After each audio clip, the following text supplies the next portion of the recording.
This is the Clutch Pick Sports Betting Podcast presented by ClutchPoints. Like, follow, and subscribe. Rate us, review us, all that fun stuff.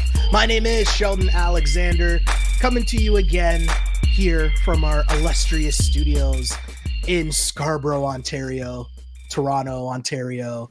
I don't know why I'm being so extra. Maybe it's because, the week that was in the NFL and the week that was for me picking games here, but we'll get to that soon. As always, joined by my guy, Mr. Matt Russell, sports betting professional and creator of The Window, available on Substack and via podcast. Mr. Matt Russell, how are you feeling as we film this week 3 edition of said podcast? Feel okay. I literally thought you froze. I froze in my own brain for a second there. We survived week 2, which in a lot of ways is kind of frustrating because I feel like week 2 is a thriving scenario usually for us. And as much as, listen, we can talk about, the different records and whatnot. Like I went 7-8-1 this past weekend. I know yours was, a little bit I'll get to my record dicier than that. It's a little bit dicier than that. It just was like, man, like so many opportunities missed, like with these, underdogs that end up coming through and just all of these overreactions to week 1 that like in the moment you completely understand why, these overreactions exist, but like there's a whole system that we have here that tells us that these are overreactions. And that's the sort of annoying part where a 7-8-1 record for me really felt like it could have been, 11-4, 11-5, and cashing some underdogs that if I had just a little bit more cojones, with a little bit larger ones anyway, would have been a better weekend. So yeah, a little bit annoyed just from that perspective. I mean, if you're a little bit annoyed, I don't even know how to describe my feelings after week 3. Yes, that says a 3-13 week for me against the spread. Yes, 3-13, bringing the season total to 13-18-1. But on the bright side, the way that I like to look at things is realize that, hey, that was week 2. As the wise words of Mr. Bill Belichick used to say, we're on to week number 3. That's the beauty of the NFL season. And what we get to do here on this pod is make more picks. For the people that might be brand new to the pod, this is how it works. I'm going to give you a pick on each and every game, and then Matt comes in with the information and education on where the line was, where it is, and where it could be going heading into kickoff. The hope is that I come out on the other end with a more informed pick. I play the role of the viewer, and sometimes Matt convinced me to change my pick. And other times, and it happened a lot last week, I foolishly don't listen. But that's the joke. That's the bit. That's the show. And the funny part is last week I did say throughout, I'm like, I don't like this. I feel like I'm on a lot of favorites. And even with that knowledge, when I come out and say that, I tweeted this, right? And this was before, so I'll update the numbers for the purpose of this pod. But I said, if I just blindly took all of the underdogs on the podcast lines, the numbers would have been 11-4 against the spread. But instead, I was 3-12 at that time, obviously updating what happened on Monday night. And I was on Philadelphia. And guess what? Philadelphia did not cover the spread. Surprise, surprise. That makes it 12-4 if I just blindly took underdogs on the pod last week. Instead, again, a 3-13 record against the spread. But the lesson here, though, was I think 8 of those underdog wins were outright, or 8 of those covers were outright wins, which is just an insane number. But this is where I need you, Matt. This is where I need you. Buddy. As what I'm going to try to do here is I'm going to try to not overreact to that, especially as we start on Thursday night. And there's a pretty big spread because one of the talking points from last week was the number of teams that were favored by more than 4 points and their success rate in terms of covering. It was not good. So, of course, that means we have to start Thursday Night Football with the Jets. Yes, those Jets being favored by 6 points at home to the New England Patriots. And I mean, this isn't even about overreacting to last week. I just don't know if I'm in a position where I can lay 6 points with this version of the New York Football Jets, who barely struggled to beat Will Levis doing the absolute most to help his team lose last week. The Jets just haven't looked like the team that we were promised, but they won. And this is a new week. This is a new game. It's a short week, but 6 points is a little too much for me. New England has proven to be a scrappy team, and that's the kind of team that I would like to bet on when I'm trying to cover a big spread. And I'm going to say that 6 points is a big spread. So give me the points. I'm on New England +6. Yeah, I talked about it on my show on Tuesday where after Monday night's game, I'm just sitting there left going, how does anybody feel comfortable laying points in this league? Like laying it like you said, a decent sized point spread here with 6. Because, watching that Bears Texans game, right? Like the Texans should have won that game by like 1 million points. They certainly should have covered that number, but they do everything they possibly can to leave the back door potentially open. And of course, it doesn't take much when there's a 9-point lead to get into field goal range, because kickers make 50-yard field goals like it's nothing anymore. At least, of course, until probably this week, when we need somebody to make a kick and they're just not going to be able to do it, right? We know that's coming down the pipe. I say all that to say, of course, the very first game in week 3, I'm actually on the favorite in this game with the Jets. And here's my reasoning for it. I've watched the Patriots pretty closely this season so far, which, not exactly how I planned it, but you end up watching every second of that Bengals game in week 1. And then the Seattle game was actually pretty competitive. I watched a little bit on Sunday, but then rewatched that game actually this morning. And so here's where I'm at with the Patriots. You're right, super scrappy in these 2 games. I will say, and it was infuriating to watch the Bengals actually play real football in week 2, having watched them basically fake their way through week 1. The Patriots are handed that game on a silver platter by the Bengals, right? And then this game against Seattle, I'm just sitting there watching going I don't really understand how this game is close. I'm watching every single play, but I don't really understand how this game is close. And then you look at some of the numbers, and they're the second worst offensive line when it comes to pass blocking in the entire league through 2 games, which, like you said, have been pretty good showings. And I just think of it this way. Their largest lead that they've had to go against, the largest deficit, if you will, has been 4 points in that game to Seattle, right? And then when it's a 4-point lead, it's it's 1 score. There's no reason to panic, no reason to freak out. Let's just keep doing, what we do. And the Patriots kept doing what they did, and they kept that game close. Obviously, even took the lead there late against Seattle. I just look at it tonight and I go, okay, 2 things. One, are they going to be able to block the Jets' defensive line? I really don't think so. Are they going to be able to run to the outside on the Jets' defensive line, which is the way that the 49ers were able to take advantage of the Jets? And the Titans couldn't necessarily do it last week. I really don't think so. Short week, you get this sort of idea where the better team often wins and covers, even if the point spread feels like it might be a little too high.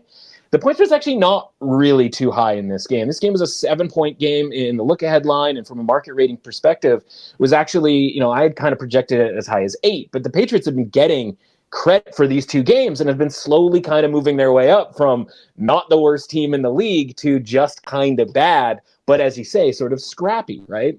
Whereas the Jets, they have the big loss against the 49ers where they barely have any offensive plays, certainly with Rodgers on the field. I think the total was 32, something along those lines.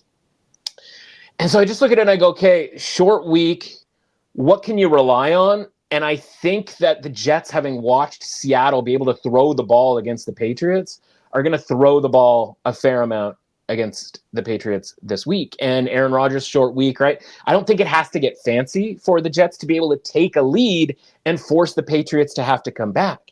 And if the Patriots have to come back, I think that's a really big problem for the Patriots, because they have all of how many? 8 receptions by wide receivers all season long. It's all running backs and tight ends with the Patriots, right? And that's not really the recipe for the comeback, the backdoor cover. Because when I'm looking at most of these games and I'm thinking about 6-point spreads, 6.5, 7-point spreads, I have to A, think the underdog can win the game outright, which I don't really think is the case here. Or B, I have to be able to be comfortable if they're down 10 points, if they're down 12, 13 points, that they can get that last drive into the end zone. That was what was so infuriating about the Texans-Bears game. If Cam Akers doesn't fumble and they just kick a field goal there to go up 12, like, I don't think the Bears get a backdoor touchdown to backdoor that game, right? Like, the field goal, all you needed to get to was, like you said, the 45-yard line. And all of a sudden, like, you're in field goal range for these kickers that are just outrageous so far this season. So I just look at it and I go, man, I think the Jets, first, by the way, one of, I think 4 teams or 5 teams that are playing their first home game in week 3. I think this is kind of that tough spot for the Patriots where we're going to watch them and be like, oh yeah, no, they are really bad or really limited in what they can do. And yeah, I think the Jets defense gives them a pretty big lead here and then shuts it right down. And we've already got, and maybe it's a confidence thing here for my guy, but we've already got the flag here's going. the thing. Here's the thing. It's definitely, that's a great way of putting it. The flag is out on the first game of the week. Oh. The pick has been switched to Jets -6. Here's exactly what it is. Okay. You come in, my mind is on underdogs. Yeah. Of course, how can it not be?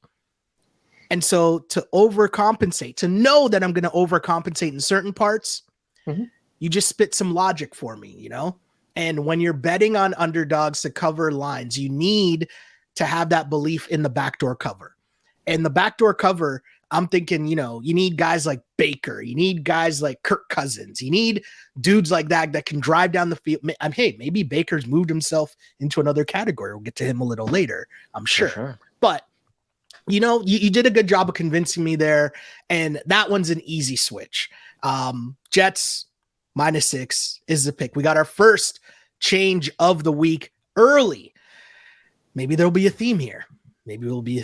Stay tuned. That's called the tease, kids. Let's move on to our second game of the week. That is the Baltimore Ravens sitting at 0-2 this season. They are now heading to Dallas, where the Cowboys are 1.5 favorites. Is it panic time for the Ravens? I mean, they can't go 0-3, can they? I mean, this is essentially, it's pretty close to a pick 'em, but Dallas got smoked last week by the air attack from the Saints. Is that something that the Ravens can do? I don't know, because Lamar kind of has his moments where he looks super shaky. But to me, this is more about the Ravens. This is it's not your season, but it's pretty close to your season. If you have to dig out a hole of 0-3 within that division as well, which we know is super tough, you got to come up with all your big boy plays in this game in Dallas. Primetime game, not primetime TV, but you know what I mean. Big boy matchup against the Cowboys. I'm going to take the 1.5 here just because I think the Ravens got to win this game.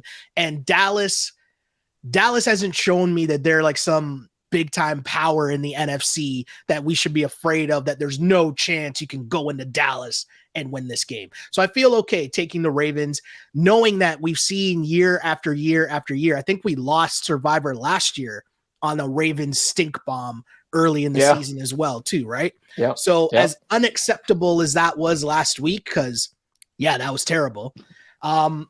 They do have the ability to bounce back. We know that. So I can't say I'm heavily confident, but I'm making the pick here. The pick is on the Ravens. Yeah, it's funny. I think that was Gardner Minshew too, right? And it's like, if I just told you last week, like, the Raiders are going to win because Gardner Minshew somehow is amazing in Baltimore. Not that he was even amazing in that game last year, right? It was the Matt Gay show where he had like 5 50-yard kicks in the rain. Not that, I remember all of that. So let's talk about this game, right? And again, this has got to be the Fox game of the week, right? This is another Tom Brady doing the Cowboys. Like, does he just live in Dallas at this point? Like, he just, they got him a suite. Fronted the money, apparently, right? They have him a suite in Jerry World where he just like lives there the entire time. Speaking of Baker Mayfield commercials, right, where he lived in the Cleveland Stadium. Anyway, so I think everybody, or at least the betting market, kind of thinks the way that you do here, right? With the idea that like Baltimore can't go 0-3 because the line is actually shifted to Baltimore being a small favorite in this game. Yeah, you can go and fire up the old DraftKings right now.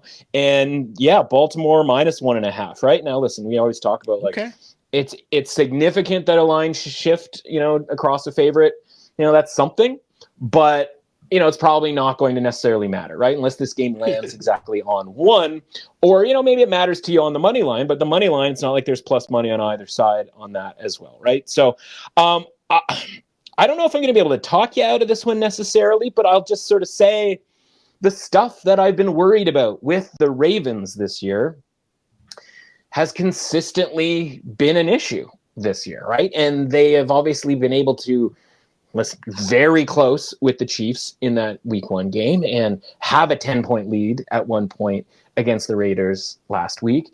But again, the offensive line, this is the same stuff, right? The defense and not being able to necessarily get off the field when they need to get off the field, like in that, exact moment. And so this just doesn't really feel like a Ravens team that, in the way that it has been in years past, which, like you said, is totally capable of dropping a stinker on their home field a couple of different times last year as well. So I realize the desperation element of them being 0-2 here is going to lead to a lot of people liking the Ravens. But the Cowboys got embarrassed last week too, right? Like, I think there's sort of like colliding desperation levels in this game. And I just look at the Cowboys and I go, they got kind of shell-shocked by the Saints early. And that's going to be a fascinating game, by the way, their matchup this week, to see whether, like, okay, are the Saints like really, really a problem? Or was that just kind of like a couple of, surprising games, if you will. But I just look at the Cowboys defense going up against the Ravens offensive line, and I think that's actually going to be a pretty good matchup for them, because if the Raiders can cause problems for the Ravens, I think the Cowboys and Micah Parsons can cause problems. And the Cowboys had a bunch of turnovers in that game last week against the Saints, and obviously had to throw the ball a ton because, like, before they knew it, they were down 2 touchdowns in that game. I don't really think the Ravens have that same sort of explosiveness that the Cowboys are going to get shell-shocked in the same way. So I think this is going to be a closer game. And frankly, I just trust the Cowboys offense more than I do the Ravens in this game. And so, yeah, like, I actually do think the Ravens are headed for 0-3. And, like, just because we didn't sort of see it coming doesn't mean it's not possible. And listen, nobody saw it coming last week with regards, they're never going to go down 0-2. Like, they can't lose to the Raiders at home. It's like, I imagine, like we talked about last week, right, with extra rest and all of that, all of the things that were going the Ravens' way, that if they could win that game, they would have won that game, right? Like, you don't just get to snap your fingers because you're now desperate. Like, they should have been pretty desperate in that game to be able to close that out. But fundamentally, the guys that they have running things, right? New defensive coordinator, right? I'm not going to throw it all on him, but between that and you have a lead and you have Derrick Henry and you're only going to give him the ball like one time in the fourth quarter, like, what is happening over there with the guys who are pulling the strings on some of these teams, and particularly an alleged good team like Baltimore? But, like, I just because they're down, they're 0-2 this season, like, I don't think that's a good enough reason, and there isn't enough good reason on the field right now for the Ravens for me to agree with this move going across from Dallas being a favorite, which I think was fair. I wasn't expecting Dallas to be like a 3-point favorite or anything like that, right? Like, a small favorite for Dallas made a ton of sense. And so I just think people are kind of like, buying in on this Baltimore desperation thing, and I'm not there with it, and I actually trust the Cowboys in this game, especially as they become a bigger underdog. Yeah, go ahead. Of course, Jens, it's your show. No, but no, that's not what I meant. But, like, no, because this is gonna sound weird, but with the line movement, already as the numbers were changing on the big board here and the control room's working and they're changing the line here, the line movement made me less confident in Baltimore just off that information alone. And I know that sounds weird, but that is also one of the things that one of the things that I hope people listening to the show, you'll hear consistent themes, right? One is following the trends and the line movement and why you think certain things are happening. And so when I come on and say, hey, Ravens are 0-2, they can't go 0-3. And then it's like, oh, wait, everybody's thinking that exact same thing. So much so, in fact, that the line that I looked at this morning, right, as I wrote all this out, has already changed. That is the type of thing where I'm like, okay, I don't like the public sentiment, we'll say, all being in the same wavelength. And that has me with you. So I don't know if we're counting this as two convincing, right? Two switches already. Moves. We're 2 for 2 already. I guess I got to bring up the flag. Does that how yeah, this of course. If the right? control room has to get it going, buddy, that means the flag is out, right? And the control room. I just, one quick point before we move on to the next game is like, yes, Dallas got blown out. We talked last week about how their rating got bumped up like a pretty significant amount. And you go, okay, well, when a team's rating gets bumped up like that, you pretty much should always fade them the very next week. So Dallas loses and the rating kind of gets back to kind of normal, right? But that getting back to normal would still, with home field advantage, obviously, such as that is in Dallas, that would still make them the favorite here, right? And so for Baltimore to get attention, that means Baltimore's loss last week isn't seeing a change in their rating, right? Like they're somehow just allowed to lose that game last week without a rating change. Now, I realize the sentiment is potentially because of that desperation, right? But when it comes to like actual dollars and cents here, actual rating numbers and doing the sort of nerdy stuff on the spreadsheet, like you're telling me that Baltimore is getting some sort of credit for something, and right now it's just kind of like mythology, right? Like it's just the hopes that they play really well because of a desperation element that, again, I think should exist on both sides. Yeah. And the other thing too is that if you look at the way that Dallas lost and why they lost, it's like you need to be able to trust that Lamar and that offense is able to do some of the things that we saw Derek Carr and Kamara and company do Alvin Kamara with the Saints, right? Like, and I don't know if that's a thing that we can believe in watching the Ravens, because like they blew 100%. That game, but I don't know, like knowing you can say someone blew a 10-point lead, but the reality of what that means in terms of Lamar and company had a lot of chances to put points on the board to stop the run, even if somehow the defense was letting, Gardner Minshew put points up, right? Like the offense still had a chance to put points up too, and they just couldn't. So that's the problem. And it's almost like what's more concerning, right? Because I think as bettors and football fans, and you watch the First Takes of the world, right? Like they're going to be more concerned about the Cowboys because they got blown out. Like the scoreboard was what the scoreboard was, right? But in reality, how would you rather lose? To me, I rather kind of lose by getting shell shocked in that first quarter and then having to play 3 quarters, with my left arm tied behind my back because I have to come back. And it's like, that's not really indicative, that play, if you will, and having to try to come back and force throws and all that kind of stuff. That's not really indicative of like football at large, right? And what you're going to have to do the rest of the season and rest of these games. But like closing out a 2-score lead is very indicative of football or not being a good team. Yeah. And it's just like, I kind of rather like a team get blown out. Like it's kind of like your bets, right? Like I'd rather lose by 1 million and just be like, well, wrong side there. Like that's a shame. Than have a play that I think is a winner, like that Bears-Texans game, where I'm sitting there watching the game going like, no, I was right.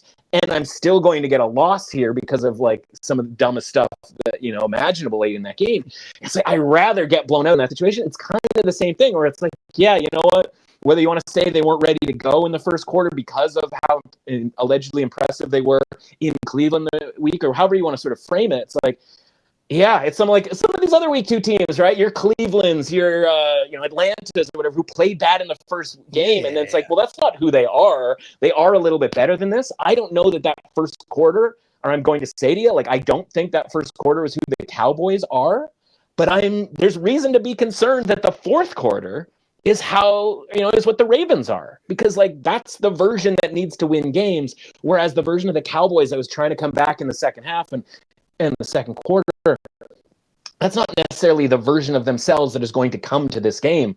What's the version of the Ravens that's going to come to this game? It's going to be the version, that like lost to the Raiders last week after having a big lead. Like that's very concerning. It's a lot more concerning. Yeah, no, totally. Right there with you there on every facet of that in terms of the line movement and what that means and what that tells me, and has my radar going off, going crazy. So let's keep things moving here. We'll go on to our next game. Again, that pick has been switched. Dallas Cowboys now as slight underdogs is the pick.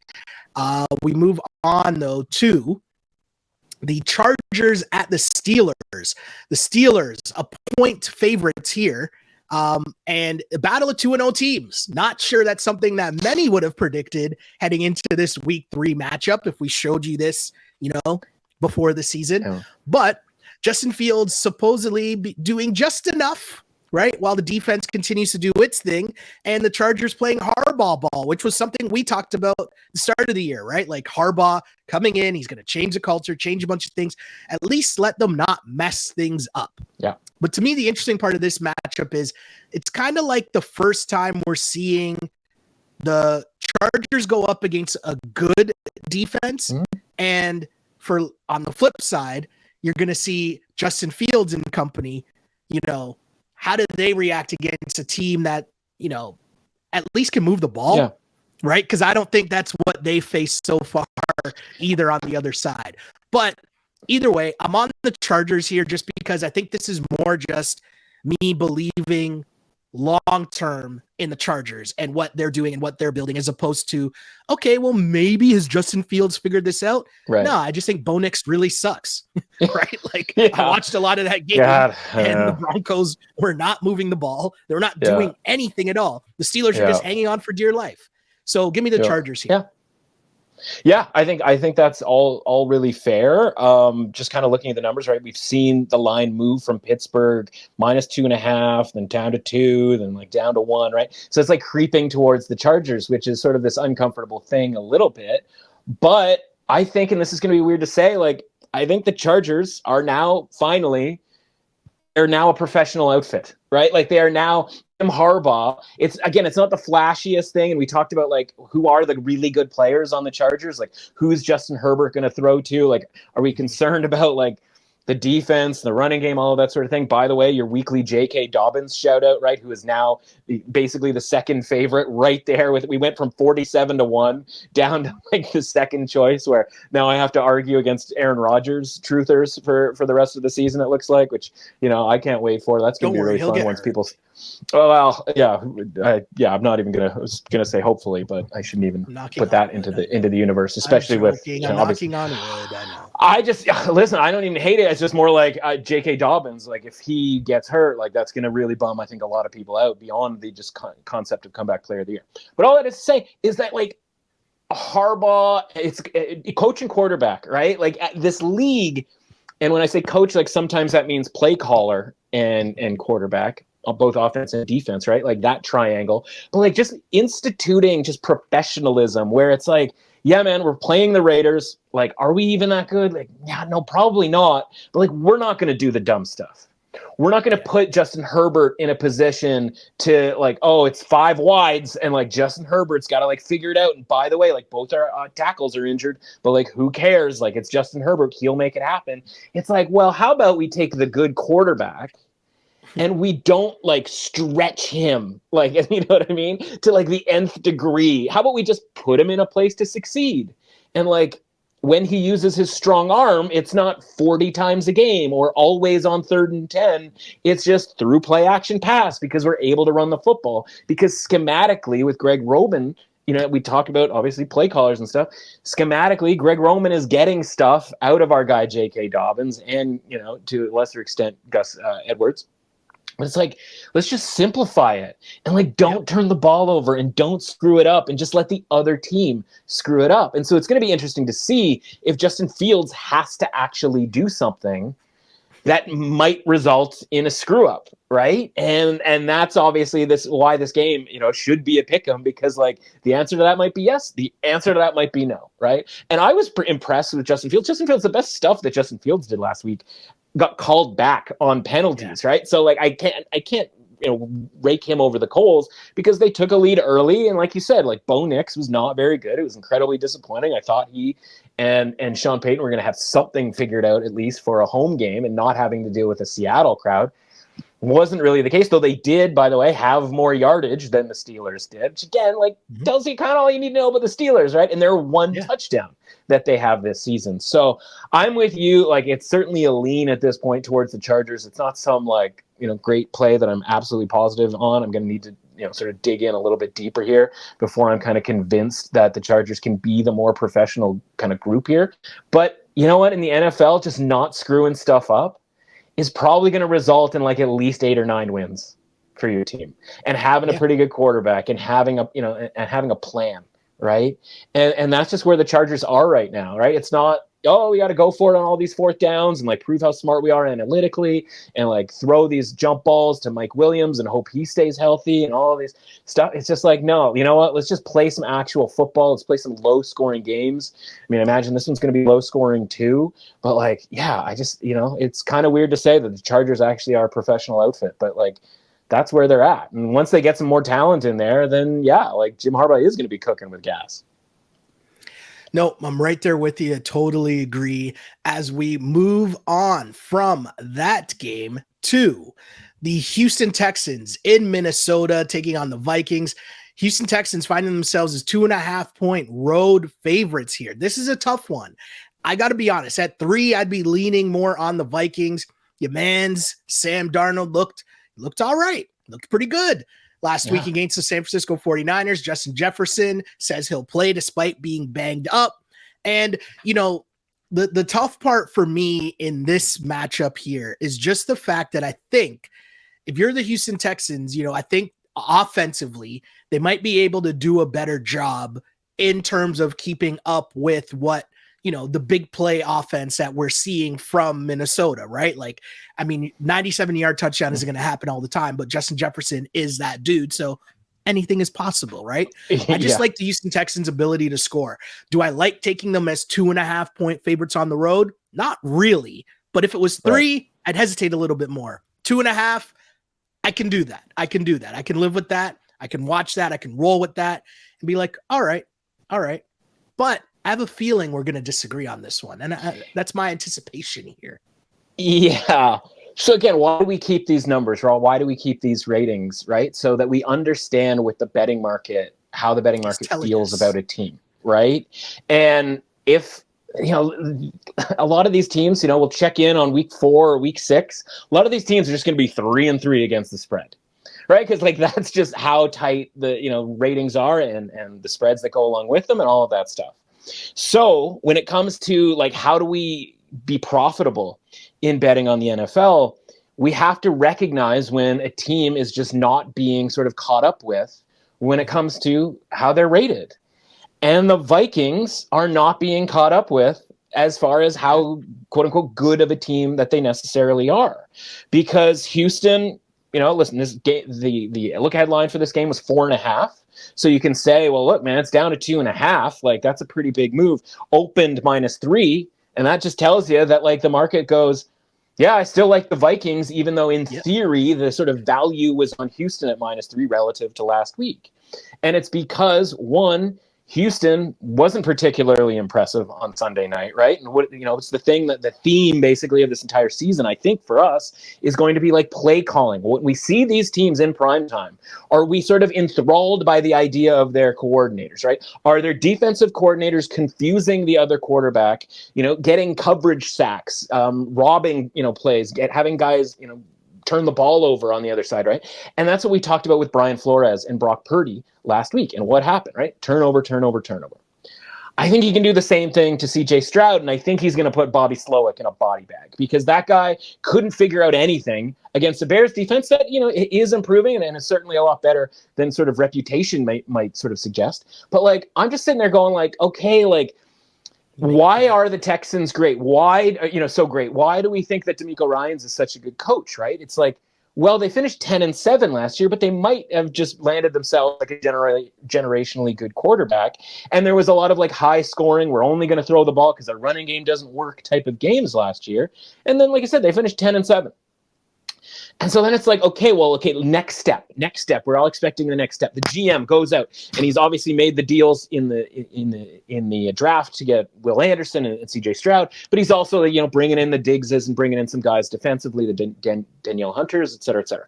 And you're just like, well, okay, like why aren't these pieces blowing out the Bears? Because the Bears have virtually no offensive success. And like it kept being short field, nothing comes of it. Or like, oh, we're going to kick a field goal, or we're going to fumble the ball or whatever, right? And I just go like, all right, now you're going to go on the road to Minnesota against Brian Flores, who like there were quotes coming out of San Francisco was like Brock Purdy looked at the game tape from last year and he was like, I'm ready for all of the things that Brian Flores is going to throw my way. And then Brian Flores throws different things at him, right? It's like, oh my God, there's more stuff. Right? But it's like, but so many of these guys like don't, right? Like that's why Brian Flores. We'll get to Brock Purdy later. We will get to Brock Purdy. Right. And so like we can beat up Brock Purdy, but like when the things are clear, he's a pretty good quarterback, right? He's sort of solid in the conversation for like MVP, even though that made no sense. But like when it's not clear, it's problematic. And I think, as long as you're playing the Vikings team that apparently at this point, we talk about continuity on offense. What about continuity on defense? And when you have this defensive coordinator that's like got this bag of tricks and he's just showing up every week being like, which set of tricks are we going to put on this young quarterback or that young quarterback? I just look at it and I go, okay, that's pretty cool. And then on the offensive side, again, up until like there's a universe where Kirk Cousins doesn't get to do that last drive against the Eagles. And we're all sitting here going like, I think Kirk Cousins sucks again. And then you go, well, what was the difference between when we all thought Kirk Cousins sucked before and sucks now? And the answer to that is Kevin O'Connell for 2 seasons, right? And like maybe Sam Darnold is just Kirk Cousins, which anywhere else is probably a disaster, or not necessarily a disaster, but you're just not super comfortable with it. And you're like, oh God, like doesn't look great for 45 minutes or 58 minutes or whatever it is. But maybe, just maybe, again, play calling matters in this league, right? In a league that is so tight, third downs, right, or big plays and catching these teams in defenses, it's huge. It's everything in this league. And if like certain guys can do it, and having this combo in Flores and O'Connell, like they're going to be better than average. And right now the betting market is getting there, but it's not there just yet. Or they're still just keeping the Texans as this above average like team that we all think is going to kind of pop up here at any time. Like 62 out of 100 is sort of the Texans kind of common rating right now. I'm sorry. I just think that's too high for a Texans team that like is too close with in games with teams like the Bears and the Colts that frankly just aren't very good right now. Like what have the Texans done to deserve this regard that has them up in the neighborhood of Dallas and Buffalo, right? That for all of their sort of inconsistencies, at least they have sort of a longer track record of being proven here. So yeah, man, like of course I'm on the Vikings here because this is our chance, I think, to catch this team on its way up and be able to rack up. We've already gotten 2 covers, right? And 2 wins outright. Like maybe there's a couple more in here for us because Minnesota plays. There's an interesting game that they play next week. Looking down at my numbers and talking while I'm trying to find it. At Green Bay next week. I mean, who knows who's going to be the quarterback there, right? But like Jordan Love or Malik Willis, like. Those guys are going to be in a vacuum, right? Or in a turnstile with our guy Brian Flores. I'll say this, man. You almost had me here. The one part of holding out here is I need all of the things you're saying. They're trending in the right direction. I'm the stockbroker sitting there waiting for a little more information. I need one more week, and I'm gonna miss the price. I'm going to miss the price. I'm not going to lie to you. I'm going to miss Texans 0-2 ATS because, quite literally because, they've been rated a half point too high, right? Like we watched in week 1, that line going from 1 to 3, all of a sudden the Colts are now the team that wins against the spread, right? That line, 6, 6.5, 6.5, right?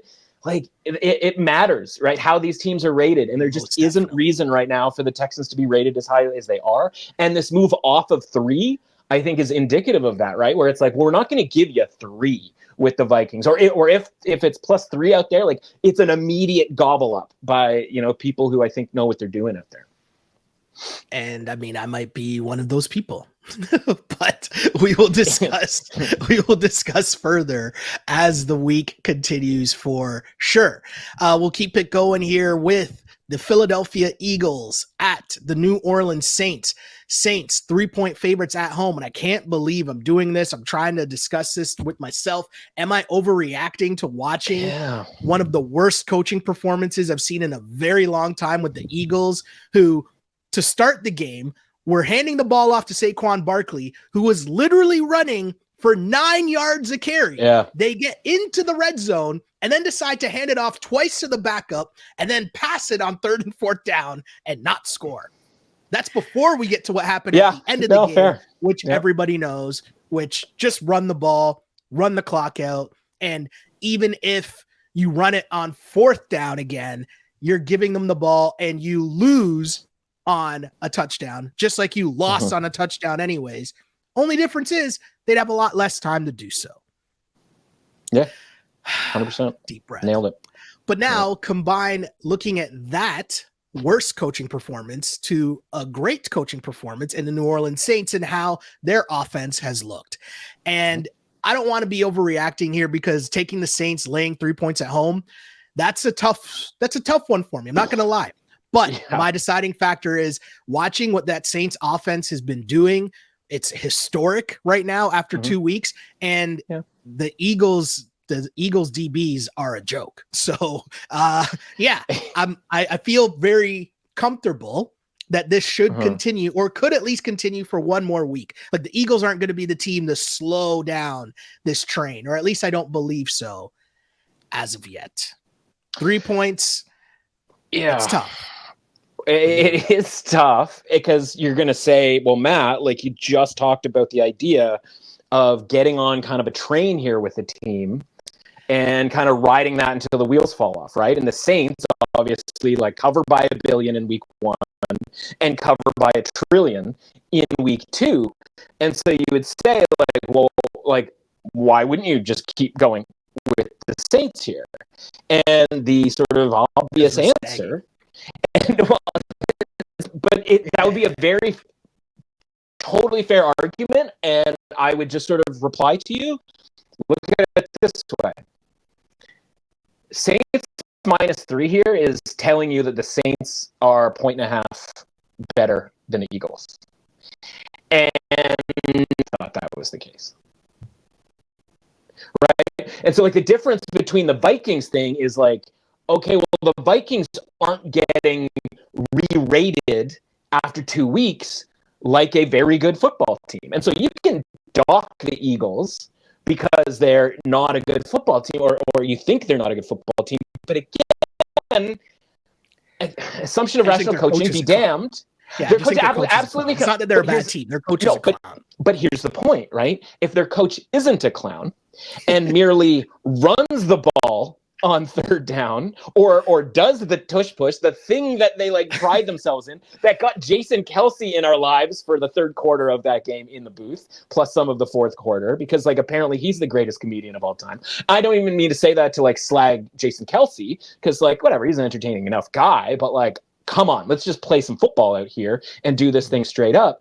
But my point is like all you had to do was sneak Jalen Hurts twice. And the worst thing that happens is you leave the ball basically on the 8-yard line with about 40 seconds left, no timeouts, and you tell Kirk Cousins, all right, go down and beat us. And, you know, maybe they get down there to kick a field goal, but then at least you have the 50-50 chance of overtime to be able to kind of make up for that, you know, blunder. But, you know, if you're going to tell me that this tush push twice for 3 yards is like a 95% success rate, why are we throwing the football? All that is to say, like, if it just hadn't tried to be the smart guy, the tough guy, the like, oh, we're going to close this out. I don't know if they were trying to cover the spread. Like, that's why the touchdown or the throwing of the ball was like getting into the mix. Like, I don't know. Like, I would love to know, like, the thought process of being like, we're not going to just win it here. We're going to, like, get a touchdown, which would, again, I always talk about, like, the idea of, like, you're going to get a touchdown so that your defense can now go back on the field for 1:40. And you're up 2 possessions. So you're still probably going to win the game, but you're also putting your defense in harm's way. Like none of it makes any sense, right? But the point is, if they just do the normal thing that everybody thought they were going to do, they win that game after beating Green Bay and they don't get hammered from a market rating perspective.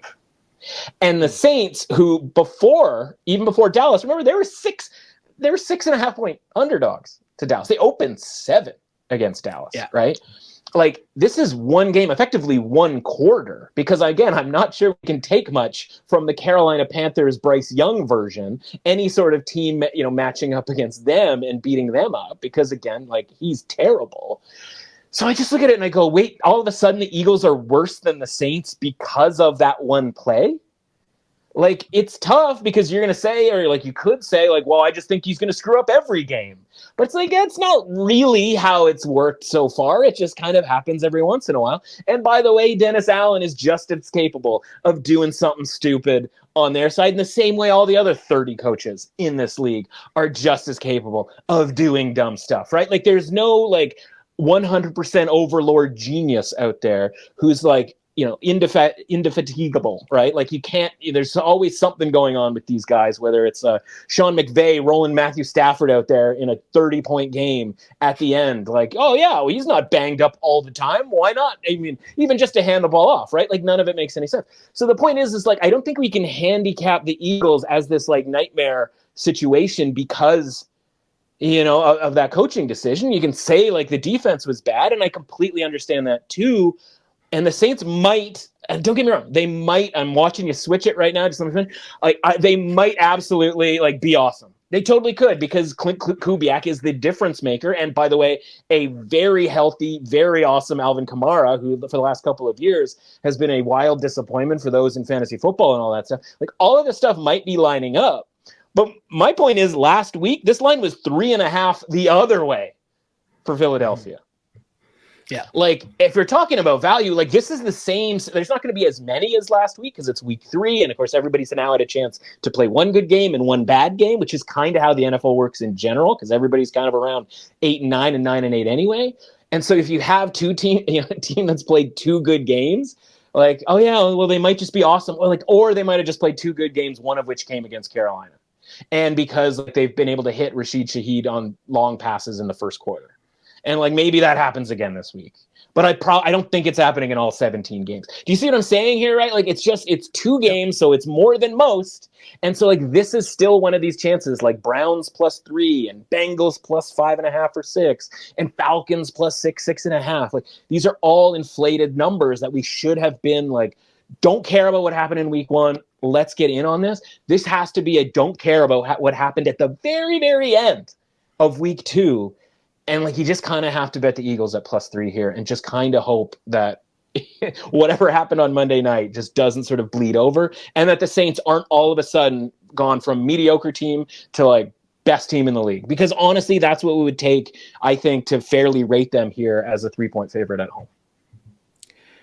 Yeah, no, I'm with you. The pick has been switched to the Philadelphia Eagles. The interesting part here for me is obviously the 3 points being a much bigger factor. The extra half point helps me make said switch with the extra half point as opposed to the game before.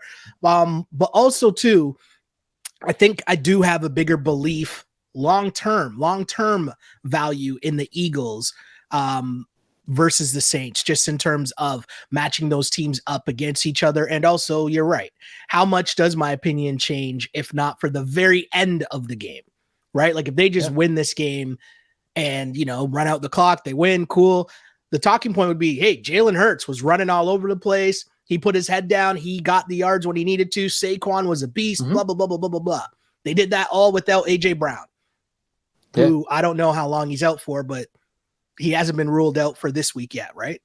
No, it was more like, oh yeah, like he thinks he's going to be out a couple of weeks, or like that was kind of like the low level. And listen, by the time people listen to this, maybe there is more definitive. But just one more thing, I'd say, like, listen, if you want to blow the game late and lose by 1, you're welcome to. You know what I mean? Like, that's the difference, right? Like, the point spread, we still cover. If like if you screw it up again, like, go for it, man. Like, knock yourself out. Totally. So we keep it moving here with the Detroit Lions as 3-point road favorites. What's with these 3-point road favorites? And what's with me laying 3 points on the road again, as the Lions are 3-point road favorites in Arizona? This one is hard. Sorry, to go back to the other game for a second here. The other part that had me switch was the fact that I looked at my notes and I said, first off, I can't believe I'm doing this. Me going back to last week and the amount of times I was basically telling on myself within the intro and then making the pick. Sometimes the breadcrumbs are right there, the breadcrumbs are right there. But anyways, let me stay focused here. Yeah, lock in. Cardinals, you mentioned it earlier on in the pod. Cardinals came out gunning against the Rams, and they just looked, they just looked like world beaters. Like nothing was going to be able to stop them. Definitely not the Rams, who showed no resistance on defense. Their offense is basically all injured. So I don't know how much we take from that full game. Going into this one, though, the Detroit Lions, we know they lost to Baker and company, which you were all over last week. Mm-hmm. The Lions now, to still be 3-point favorites on the road, it's more so for me here. I need more from the Cards. I need to see it more from the Cards. Yeah. That was a great performance against the Rams, but I'm putting more of that on the backs of the Rams, more so than I am, okay, now I fully believe in the Cards. They're going to be great. They can take down the Lions. I think the Lions are still a really good team. I think they just couldn't make the plays when they needed to. But, of course, I could be easily convinced to taking home points. Yeah, of course. Of course you could. All right. So when you do what I do, right? And, obviously you're public about making picks and all that sort of thing, right? And you're watching these games on Saturday and Sunday. For me, I understand that so many of these games come down to like one play here or there, right? And a fumble, does that get recovered? We're on 5 fumbles inside the 5-yard line against us, right? Where our team is going in for a score and they fumble the ball at the goal line. Every year there seems to be one type of play that keeps bucking its head. And then you're just like, really? Another one of these? And we're 2 weeks in and we have 5 fumbles that have gone against us. All I have to say is that, like, I understand that one thing is going to happen to sort of screw things up potentially. And I can't beat myself up about it, right? It's like we're at a roulette wheel. Like the ball is going to bounce a certain way. Yep. Once a week, hopefully 0 times a week, but hopefully just once a week, you just absolutely brick one. And for me, that was Rams Cardinals last week. 10 seconds into watching that game, I was like, I'm an idiot. What a moron. Why would I think the Rams were going to, on a semi-short week? Like, I realized Arizona had to fly from Buffalo. They played on Sunday. It's just different on a Sunday night, man. Like, the playing on the Sunday night and the Monday night, like, coming back the next week. It's honestly why I'm a little bit more concerned than I normally would be about backing the Eagles because of the short week primetime nature of it, right? But the Rams were getting credit for a win, even though they lost that game against the Lions, right? Like we were talking about, like, oh yeah, they lost, but like, Matthew Stafford's still vibing out there without any protection, and like Sean McVay, like doing his thing. And like, spoiler alert, probably gonna have a pretty similar attitude about that this week. But you go and you watch that game and you're just like, oh, none of them are ready to go in this game. And it seems, obviously hindsight being 2020, but it seems so obvious. And so why I'm mentioning this is because I look at it and you go, you could get really into the Cardinals off of that performance too, right? Like, and you can get yourself into this death spiral where you're like, oh my God, the Cardinals are so good. They bet the Cardinals here. And then they lose to the Lions. And then next week you go like, oh, Lions are back. Like they are rolling. And then like, whomever they play next week, you're just like, okay, I'm totally taking the Lions. And then like they lose outright to the Seahawks on next Monday night. And you know what I mean? You just get into that sort of death spiral where you keep losing because you keep buying into what you saw the previous week. And I rewatched that Lions game today as well against the Bucs. And like Aiden Hutchinson with like the 4.5 sacks, like I still don't really understand, as much as I thought the Buccaneers were live in that game and had the points and all that stuff. I still don't really understand how the Buccaneers managed to win that game. A lot of that has to do with the fact that the Lions offense is like not quite there. Like, where is Sam Laporta? Right? Like, what happened to that dude? And I think getting away from home in a weird way for the Lions, where they can kind of just get back to kind of bare bones type stuff here against the Cardinals defense that, they got a big lead early and like things got a lot easier for them in that instance. Still not sold on the Cards defensively. And so like, yeah, I kind of like the Lions in this game too, because this is one where like Dan Campbell, this team, right? Like after they lose games, that's when I kind of want to be on the Lions, right? They have such a great ATS record with Campbell as the coach. It's because when players, teams, whatever, count them out, and when bettors count them out, that's when they have a good performance. And so I just look at it and I go like, I think the Cardinals are pretty good, but when I look at what happens with their ratings, and I publish an article every Tuesday with a chart on it, and it basically tells, okay, this is what the market thought of the team before this past week's game, and where did it sort of lie within the range of where we think this team is capable of playing. And now with this number, even with a downgrade to the Lions for losing outright at home to the Bucs, I've had to push the Cards outside of the top end of their range. And maybe they deserve that, right? Because, my range for them was sort of 30 to 50. And as you watch them, you go like, well, they're certainly not 30, right? Or not sort of capable of 30 unless Murray doesn't play. And so I look at it and I go, okay, well, now maybe it's 35 to 55. And that's what you have to kind of push it to, 50, 51, 52, for them to kind of be in the same neighborhood as the Lions, as the Cardinals are a team that doesn't have a great home field advantage historically. And so I just go like, the rule is like, once you push the range to the top end, even if you don't blow through it, that's when I have to kind of fade you. In the same way that if you blow through the bottom end of your range because of circumstances like quarterback injury, et cetera, that's when I want to have to kind of, hold my nose and actually play that team. So, yeah, man, I'm with you on the Lions here. Like, again, I might be wrong. Maybe the Cardinals are just good. I'm going to need, like you, to see a little bit more than kind of one pretty good first half against Buffalo and then a really good first half, even sort of first quarter against the Rams, who might have been sort of that team that just kind of didn't have anything last week. Yeah, no, for sure. Totally with you there. Both of us on the Detroit Lions at -3. We keep it pushing here. The Chicago Bears are on the road in Indianapolis. Indy favored by a point. Bears, as mentioned, lost a tough one on Sunday night. They did cover. Caleb Williams, I will say, did look a lot better to start the game. The script, as we like to say, the first 15 looked pretty good. They had him in the pocket. He's making moves, had him moving. Other than that, though, not so much from the Bears offense for the rest of that game. Which kind of brings us to the Colts, where there was not so much from the Colts offense right. against a game in which we sniffed out last week with the Packers against the Colts, and everyone and their moms on the Colts, which should be the first sign that you should not do that. But when you actually broke it down and added some logic to it, it all made some sense.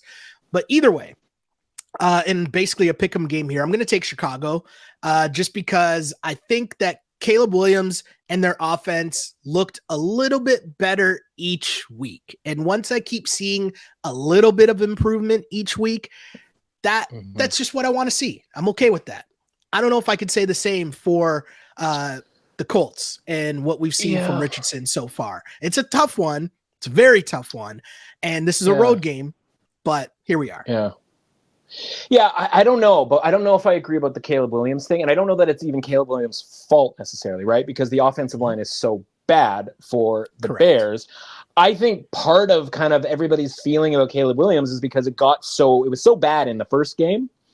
And then you're sitting there watching that game, standalone game Sunday night, and all Chris Collinsworth is telling you is it so much better this week than it was last week. Look at how much better it is. The script was good. The script was good at the start of the game. In the pocket, he's making some passes. After that, not so much. And honestly, it might just be like offensive line had a little more energy in the first quarter. And like, I don't want to like strength and conditioning coach, but like maybe they're just not good enough for 4 quarters, right? And when it comes to teams and players, like there's a bunch of guys who can look good in the first quarter. And then the sort of cream rises to the top over the course of a game, right? And so you have these underdogs that we've seen take 10-point, in some case 17-point leads, and then they're just absolutely hanging on for dear life at the very end. And that's kind of what the Bears' offensive line situation was, right? Where it was like, oh God, just turnstile, Caleb Williams running for his life. And plays that he used to be able to make in college weren't plays that he could make in the NFL. And that's the big concern about Caleb Williams.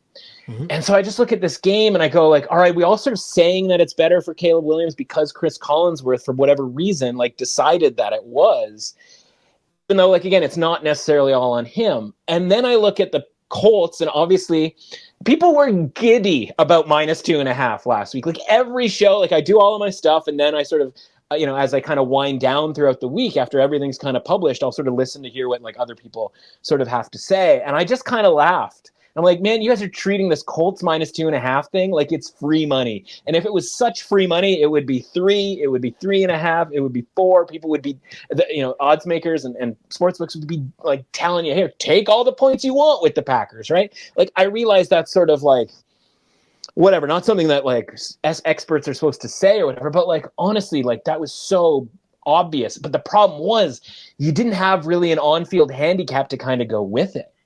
The on-field handicap for me was, I'm not sure there's a difference between Malik Willis and Anthony Richardson at this exact point in their careers, right? Both of them are kind of going to maybe complete like 9 or 10 passes. But the difference was the Colts did not seem aware that the Packers could just hand the ball to Josh Jacobs 30 times. And that, like, Josh Jacobs, if there's anything Josh Jacobs is all about, it's like, give me the ball 30 times and let me, like, Marshawn Lynch style, like, hit dudes in the face over and over and over and over and over, right? And it's just like, guys, like, clue in here. I don't think the Bears can do that against the Colts. I don't think DeAndre Swift is that dude. I don't think their offensive line are those dudes. And so then you look at, like, okay, the Bears defense and what can Anthony Richardson do against the Bears defense? Like, that is the sort of question mark, right? Because if the Bears defense is this good, which is, hold the Texans to whatever it was, 19 points last week, good. That's assuming we think that the Texans offense is some great shakes. But, like, I think this is going to be a close game. Obviously, it's lined that way. I just need the Colts to win it. Yeah. And I just still don't really believe in the Bears offense macro, including Caleb Williams, including the offensive line, to be able to go in on, into a dome on the road, all the crowd noise that's, going to bother them and all of that sort of stuff, and be able to move the ball. I think it's going to look pretty similar than it has the last couple of weeks.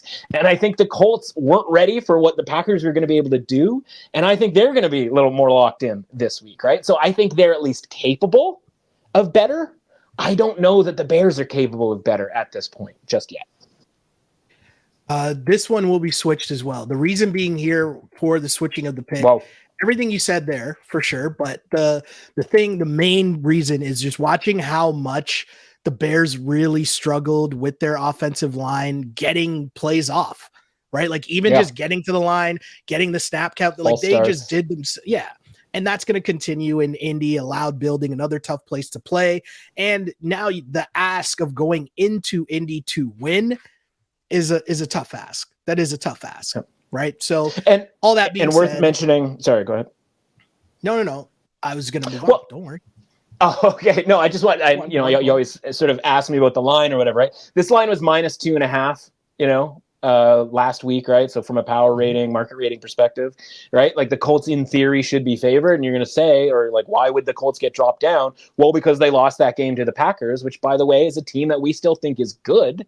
And just because they had Malik Willis as the quarterback, right? It's like, you can be offended because they lost to Malik Willis, but you can't be offended that they lost to a good Packers team and that the Packers defense kept the Colts at bay for that game, right? And so, okay, so bring the Colts down, but, like, I think you got to bring the Bears down too. And so I think this line should still be around 2.5 or even 3, and it's not. And so there's some value there from that perspective as well. No, all of that definitely makes sense for sure.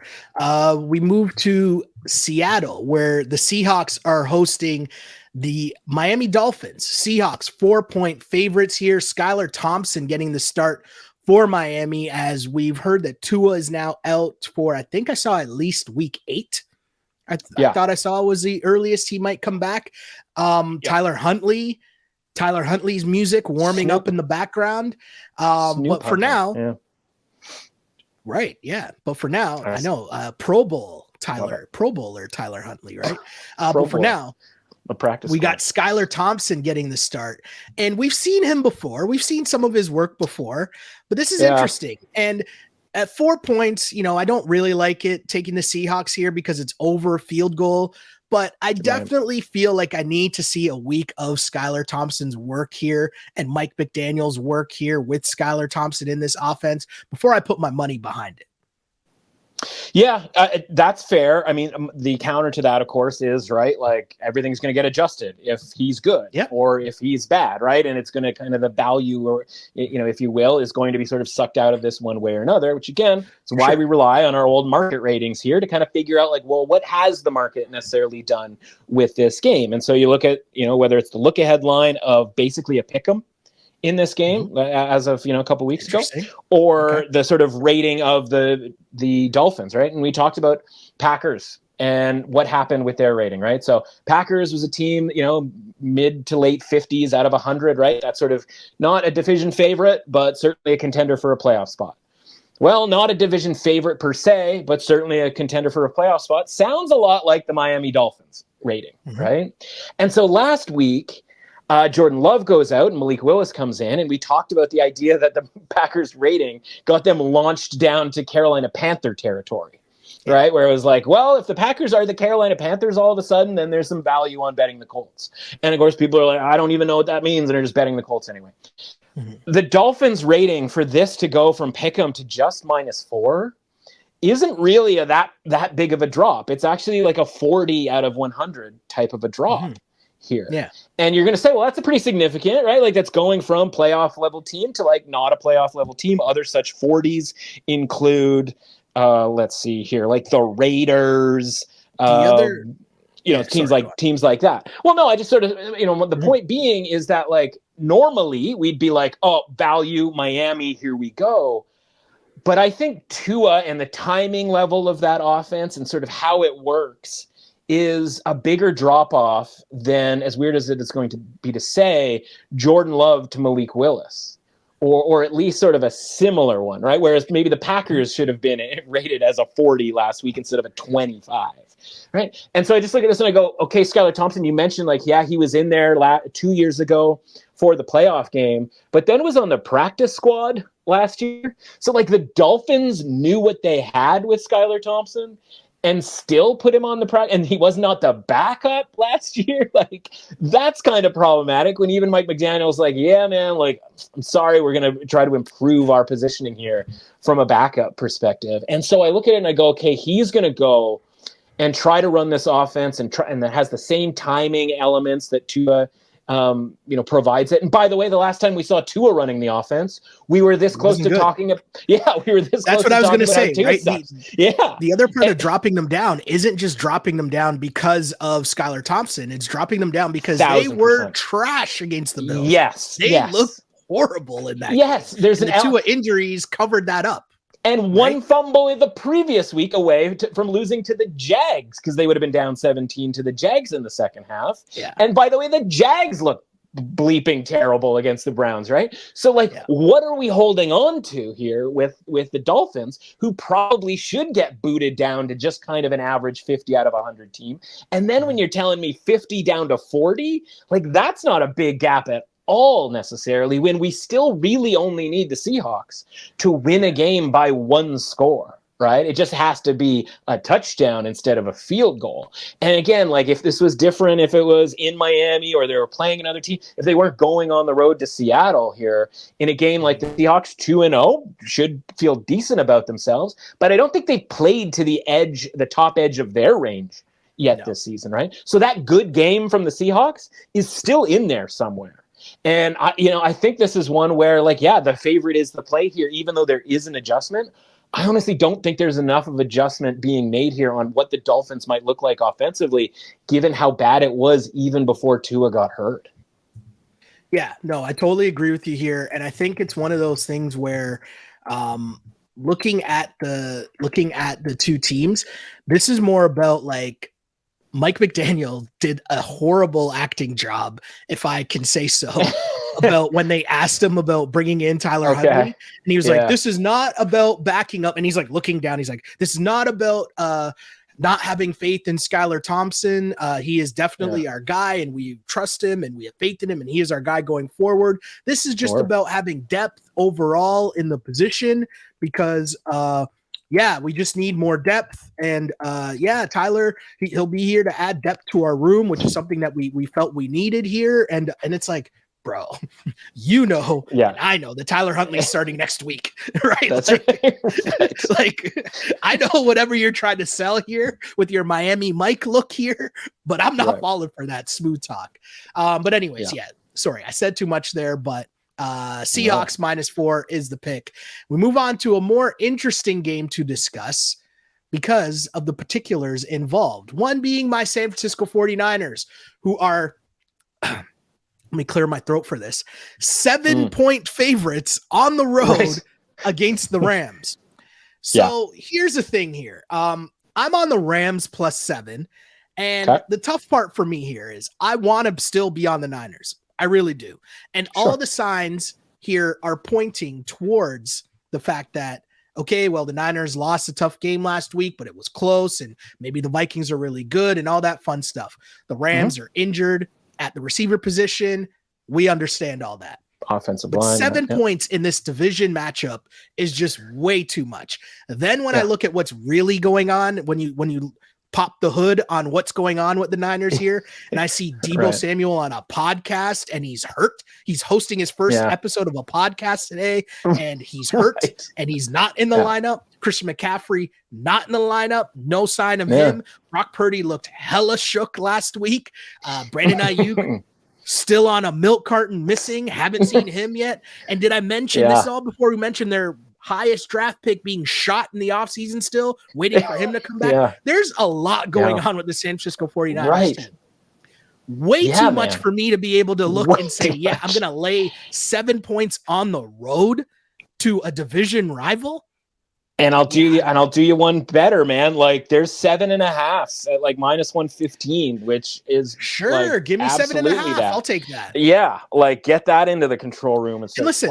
This is me saying what I overall think the Niners. What's going to happen to them this season? They'll be pesky. They'll fight their way through the season. Guys will come back. They'll be scrapping, trying to get into the playoffs. And hey, maybe they do make the playoffs, but they're losing the first or second weekend of the playoffs. This team is just not in a position where they are to get back to the levels that they were at the past few years. There's just too much going on at this point. Well, let's start with they're going to have to get healthy, right? Like a Deebo less and Christian McCaffrey less team. Like you can dress Jordan Mason up all you want, but that team at least still had Deebo in week 1, right? Then you go last week and Deebo's catching all of the passes. No wonder he's got a strained calf because your guy, like he's suicide passes that my guy's throwing to him over the middle. I'm like, yo, because again, he's so shook by my guy Brian Flores, who's out there, vibing his face off with a bucket of tricks. But I think the Rams here, you look at the Rams and everybody's like, oh, Rams are like toast. Like, look at all the injuries that they have and all of that stuff, right? And it makes sense. I mean, not having Cooper Kupp and Puka Nacua is just as bad as not having, maybe arguably worse than not having Christian McCaffrey and Deebo Samuel. But the Rams aren't the team favored by 7.5 points in this game, right? And so I think that the 49ers have to get knocked from a market rating perspective, just in the same way that the Rams have gotten knocked. And last week this number was 4.5, right? And so it's like, okay, is it just the Rams that have the injury issues? Because I don't think that's the case. Like the 49ers, we know what the 49ers are like when they don't have these guys, right? They had a 3-game losing streak last year as part of not having some of these guys, right? Imagine Trent Williams, get some sort of injury, right? Then that's the trifecta right there of dudes. So they're out 2 out of their 3 sort of trifecta guys here. You can tell me George Kittle is that dude, but there's only so much George Kittle is going to be able to do relative to a point game spread. And needing an IV in the middle of the game last game. That's a great point. Right? Like that. He was literally carted off with cramps. Like that's where we're at with regarding this team. And I would be concerned that what's going on in training camp where one, a bunch of guys aren't even, there because of contract issues. And 2, we're having IVs in week 2 and we're not doing so in Miami. We're doing so indoors or sort of in a sort of controlled environment in Minnesota. And so all of it just kind of seems like a team that should not be really laying 7.5 points on the road against anyone. And again, you can make the case about the Rams, situation being what it is, but I'm always kind of just down with Stafford and McVay just trying to figure some stuff out to keep this game close. And that's where I come down with it.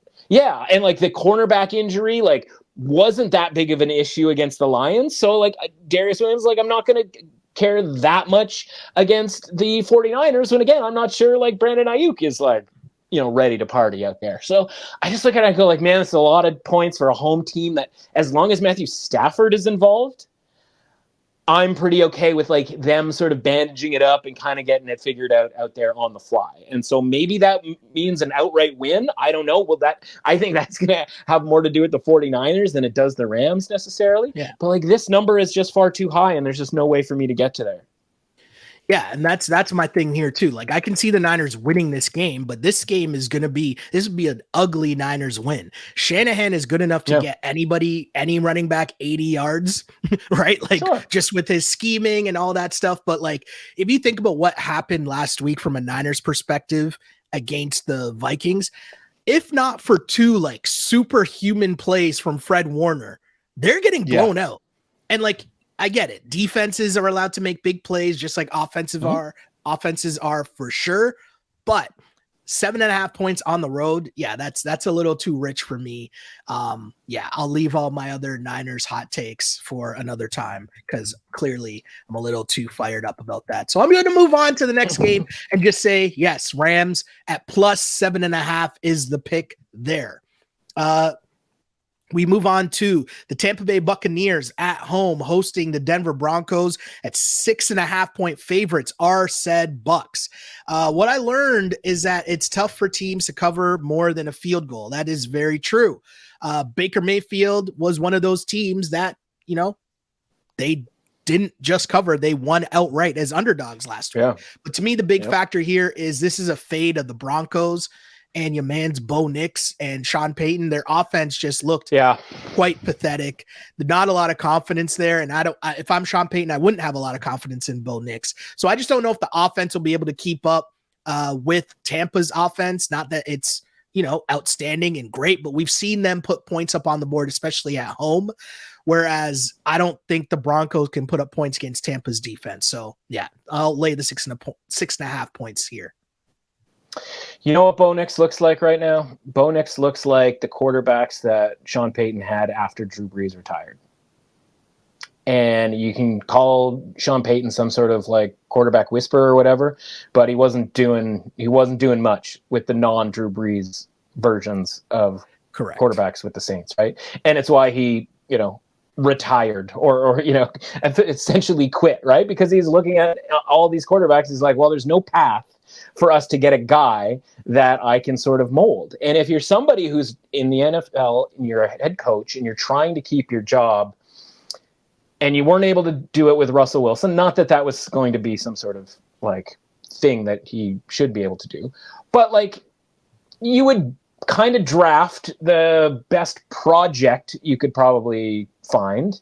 And then that probably buys you a couple of seasons. Right. Whereas in the NFL, right, if you're not getting it done in 2 years, like you're just kind of toast. And what it looks like to me is a guy who is talking a lot of game about the idea that like Bo Nix is his guy and like this was a coup for us as a franchise and look at what I'm going to do. And if it doesn't work, listen, it's 2 games in, so who knows? But like that was a real bummer last week watching him play because it looked like everything was really difficult. If it's just not going to work, like he's just buying himself years, right? Where he's just going to be like, yeah, I'm the coach of an NFL team. I'm making a ton of money, obviously, because he sat there and he waited for quote unquote the right situation. It was very strange to me that the right situation wasn't the Chargers for him with Justin Herbert. It's almost like Justin Herbert was maybe too good for Sean Payton to kind of like be able with this ego to take over and be like, see what I did with blank. And that's just kind of what it feels like to me. And I'm just sort of out. I just kind of go like, yeah, man, I'm not buying it. I'm just not buying it anymore. And I wasn't going to sit around all season long and be like, oh, just wait, because I'm watching this and I'm just like, it doesn't take much, man. It doesn't take much to make Derek Carr look really, really good. It doesn't take much to make a lot of these quarterbacks look at least half decent. And that's the thing that's kind of bummed me out about all of this, right? And so the line goes from 5 to 6.5. And I just go like, okay, cool. But like, I think the Buccaneers defense is going to be a problem for this dude. Right. And like, I would like to see and make sure that the Bucs have Gotteke back, their tackle who missed the game against Detroit, and the backup was getting turnstiled by Aiden Hutchinson. But like that was also Aiden Hutchinson. And like the Broncos don't have an Aiden Hutchinson. And by the way, the Broncos own right tackle is out, Mike McGlinchey, your former 49er on your side. And so it's just like, how is this going to go well for the Broncos? Now, I say that, and like, listen, it probably will somehow. They'll probably just like win the game outright because after two absolutely brutal performances on offense, it'll just all of a sudden be good because that's how the NFL works. I'm out. I just can't do it. Like, yes, give me the Buccaneers. Maybe I mess around and like throw them in a tease. Would suggest maybe a survivor play if I was still involved in, if anybody was still involved in survivor. Anyone was still involved. Yeah.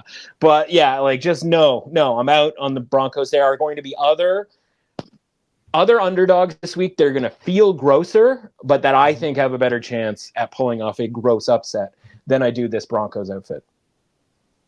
I gotcha. I'm with you on the Bucs -6.5 here. We move on to the New York Football Giants in Cleveland, taking on the Browns. Browns at home and favored by 6 points. The Giants lost to the Commanders, but they might win if they actually had a kicker. And I heard Mike Florio talking about the fact that the kicker informed Daboll that he was injured over the weekend, and your man's Daboll still decided to not roll with another kicker. And guess what, kids? They lost by a field goal. If that doesn't sum or up 3 extra points, by the way, or 3 extra points also, right? Like correct. The actual that doesn't sum point. up just what is going on with the Giants. Yeah, I don't know what else to tell you. But this is still a lot of points for the Cleveland Browns to be laying against anybody. So my question to you is, do the Giants qualify as anybody? Or maybe my first question is, do they have a kicker this week? That might be an interesting question as well. But 6 points, I'll lay the 6 points with Cleveland here, but that's more of a fate of the Giants. Yeah, all right. Well, I just talked about the idea that there's got to be grosser underdogs or underdogs just as gross that I think have a better chance of winning outright. And here come the Giants, everybody. Wow. I kind of think, I know I'm a sicko for even suggesting it. I kind of think the Giants just win this game. Like I do. And it's honestly just watching the Broncos who like that felt like it was more about the Jags. And by the way, we're going to get to the Jags, of course, in even more sicko fashion. But I just look at it and I go, okay, I do like that the Giants scored 3 touchdowns incredibly. They score 3 touchdowns and they don't give up any touchdowns, and yet they somehow lose the game. Like that's a statistic, that I can kind of like get into in a weird way. And so I just look at it and I go like, yeah, I don't love Daniel Jones, but I do love that he's like, screw this. I'm just going to throw it to Malik Neighbors on every second play. And like, that guy's awesome. I think the Giants, like, what's their strength? Like, the defensive line is conceptually their strength. And I think the Browns, because, again, like, it looks like maybe their tackles, both of them, are going to be out for another game. Like, maybe there's some, problems that they can cause. And, like, do I think Deshaun Watson and the Browns are going to score a bunch of points? And it's like, oh, Daniel Jones couldn't keep up with that offense? Like, no, not really. Like, I think this is going to be like 2 teams in the teens and like could go either way type of game. And like, yeah, congrats on the Browns for winning that game last week. But again, I don't really think that was particularly all that impressive. And so I just go like, yeah, at least the Giants kind of have a plan for offensively with regards to having a great player or potentially great player in Malik Neighbors here that they've drafted. And by the way, Devin Singletary, like he's giving it his all out there. Like he's playing pretty well. And, I got some issues with the Commanders from a red zone offense perspective. Like they were certainly much better between the 20s. But like, yeah, if the Giants can hold up in the red zone against the Browns, which I think they can, and this game is that kind of grimy, like low scoring game, like why couldn't the Giants pull off an upset here against a Browns team that, like, when we're talking about teams that are touchdown favorites in a lot of cases, you're looking at that team being like, well, that's a really good football team. I don't have that feeling about the Browns right now, that like they need to be favored against anybody, as you said. So yeah, give me the Giants. And he's changing it again. I love it.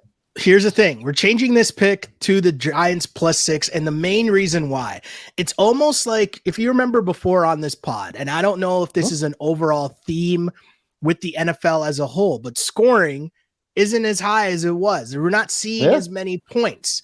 And before, it would be Oh, if you're telling me 10-point double-digit spreads, which I don't even know if we've seen a double-digit spread yet this season, right? Nope. But before, the rule would always be, okay, can this team be spicy enough to cover the big number? I'm moving that from 10 right now, further down to, and I'm not saying it's 6, but it's close to 6. It's close to a touchdown. Both favorites of more than 7 this year have lost outright. Yes. So There's the been point 2, remains. and they've lost. I got to be able to feel that, listen, it might just be, I'm going to take the points at near a touchdown until further notice, or at least I got to be talked out of it. That might be the game plan for a little while here. So yeah, talking me into taking points, not a difficult task, my friend. Not a difficult task at all. As we will move on from that game to this game. Again, pick changed for the people listening, not watching. Giants +6. Giants +6. Pick has been changed. Moving on to taking another underdog. This time the underdog Green Bay Packers, who will be 3-point dogs in Tennessee. We found out the Packers can run the ball. Malik Willis did not lose the game for them because they wouldn't let him lose the game for them. A game plan, which is something we talked about last week. On the flip side, though, Will Levis did show us that he can lose the game for his team consistently, as he's done it again with some plays that I don't think I've ever seen before. Also, I don't think I've ever seen a coach blatantly yell at a grown ass man like that before. On a football field. What I don't know if I've seen that are you doing? Yeah. All of that adds up to, again, I don't know how I can lay, this time I'll say 3 points with the Tennessee Titans versus anybody. And the Packers have shown that they are more than anybody. So give me the points. I'm on Packers +3. Yeah, it's hard to disagree with that, right? And I look at it and I go, okay, did the Packers get a major upgrade because they won that game? And I'm looking at my numbers. The point spread still comes out to Tennessee minus like 2.5, somewhere in between 2.5 and 3, with no real change to the Packers rating. And so if you're going to still tell me that they're just kind of around the Carolina Panthers zone, right? Then man, I'm still going to take the Packers, because it's one thing where you go like the Titans, the defense is actually pretty good. And, they have some weapons on offense and they move the ball a little bit. And they, I feel good about their pass rush and all that sort of stuff. And that's why I want to take them as home underdogs, 4-point home underdogs, or 4.5-point underdogs to the Bears, which I would do again tomorrow in both cases. But that would also mean I have to watch Will Levis do the dumbest stuff imaginable. Put it this way, Tua throws that interception, that third interception on Thursday, and I yell out, "Oh my God, he just Levised it." And that was before Will Levis did a second Will Levis this past weekend, right? The order is such that I was already in on a Will Levis verbiage than I am now. And it's just I'm going to lay points with this guy. I want to buy in on Tennessee. I've given them 2 weeks of an opportunity to buy in, and everything they've done has been good except for the part about Will Levis. And so that's the issue here, where Brian Callahan, you see him on and you're what the are you doing? And then you remind yourself wait a second, Will Levis was here before Brian Callahan was here. And Brian Callahan is not Sean Payton or some of these coaches that get to pick their spot with regards to where they get to be a head coach. He has to interview for a job, and if he's offered that job, he has to take that job. And he's taken that job with Will Levis. And if he doesn't like Will Levis is not going to be the quarterback next year and going forward. And I think that's where we're headed, right? This isn't Will Levis or die. We're in this together. It's not even a Sean Payton, Bo Nix thing where we're both going out together, even though Sean Payton will find a way, if this doesn't work, to absolutely murder Bo Nix in cold blood in the media. Brian Callahan is just sitting there going this guy with his mayonnaise and whatever, I've signed up for this and we'll do it for a year, but whatever, I'll do my best I can with this cat, but if he just keeps doing the dumbest stuff imaginable, I can't deal. And so I have to take the points here with the Packers, because that rating has not been changed enough. And that we talk about the one thing, the one play, the this or that or whatever, right? If they had any other quarterback, the Titans, they at least cover both games, if not win those games outright. Any other quarterback in the league, including, ironically, by the way, Malik Willis, I think. Funny you say that. Yeah, I think it's true. Yeah, no, that's an interesting one for sure. Green Bay +3 is the pick there. Another interesting game is we have the Las Vegas Raiders. Speaking of teams laying a lot of points here, the Las Vegas Raiders laying 5.5 points at home. The question here, of course, becomes, are the Carolina Panthers anybody? It's funny. Like, I don't know. Like, sometimes during the pod, I end up producing the pod, like, while we're talking. And the whole thing about removing the whole 10 points, I would just automatically take the 10 points, and my mentality would be, talk me out of it. I'm moving that number down. And at this point, it's like 5.5 points. Okay, Carolina, I'll take the 5.5 points. Talk me out of it. I guess that, the whole Bryce Young thing is insane, but clearly the thought process is we just need someone to be functional. And Andy Dalton is at least functional. We know that, right? Like he should bring some form of function to their team. And if you're telling me that I can get 5.5 points against Vegas, a team that I don't know if they should be favored by that much versus anybody. I'm in on that. I'll take the 5.5 points.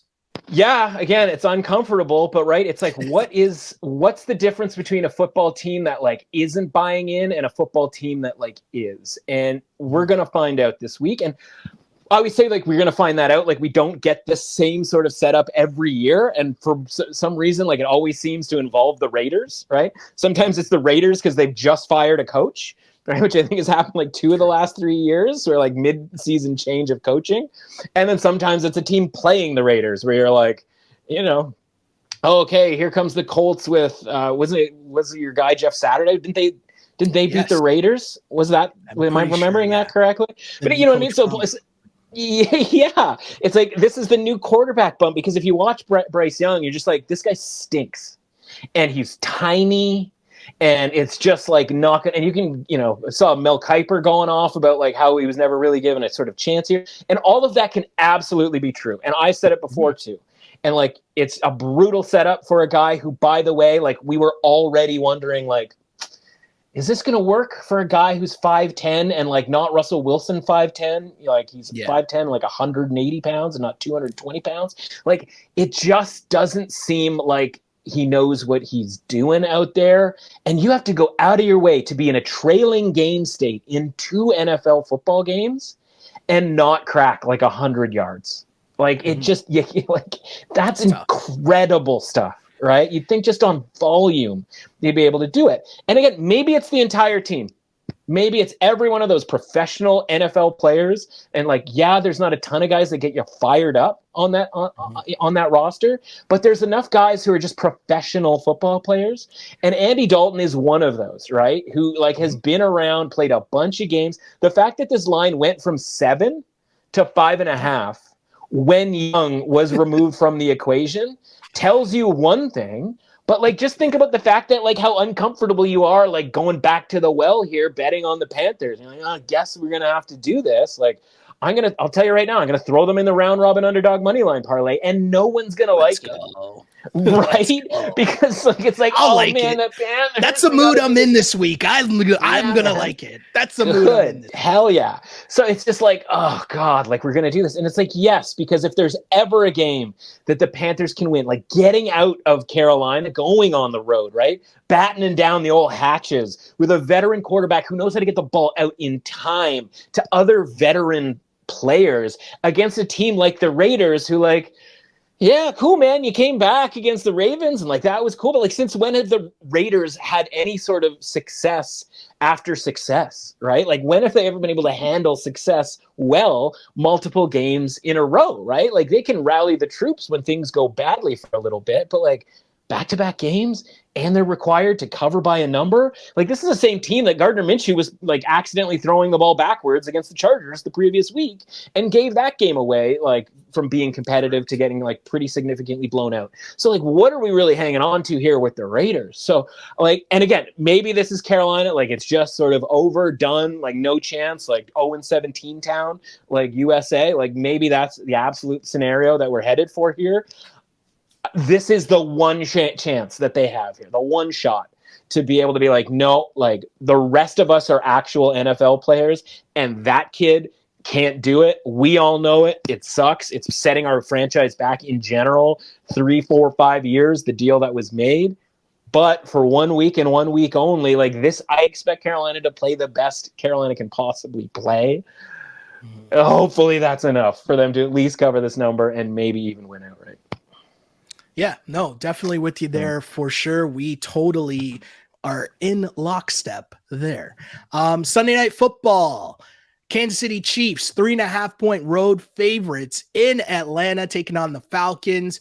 And here I am back to laying points with the Chiefs. You won't be shocked by that, I'm assuming. No, but no. The Falcons covered and won outright on Monday night for sure. But to me, this is a coaching upgrade for one. The Chiefs, they might have slowed down a little on offense, right? Not as explosive as they looked maybe in the first game at certain points. They've also lost Pacheco, who will be a big loss. I'm just not trusting back-to-back Kirk Cousins primetime performances, and definitely not against Spags. Not doing it. Not doing it. Give me the Chiefs laying less than a touchdown, a little bit over a field goal. I know it's over a field goal, and that's a little, but it's a little. And I need to see Travis Kelce might be washed. I know it's 3 games in, but he's on the washed alert for sure. But I'll lay the 3.5 points here, more so on a Mahomes, Andy Reid, and Chiefs defense.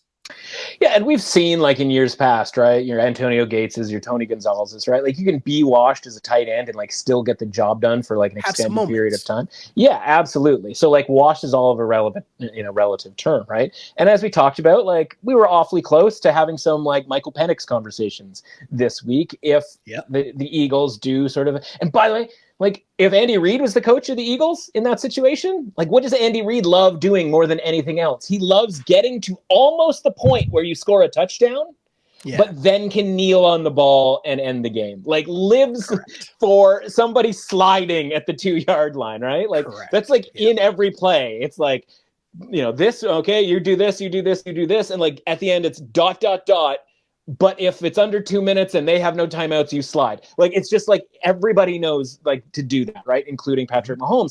And that's the terrifying part about these numbers, right? And it was like, that was the uncomfortable thing about being on the Chiefs last week, where you're just like, they have to win by almost like 2 touchdowns to win by 1 touchdown because they are completely fine with winning by a field goal. And that's why I have to go with the Falcons here because yes, like Kirk Cousins, it's rusty. He's well aware of it, right? Talks immediately after. He's like, listen, like that was a great win.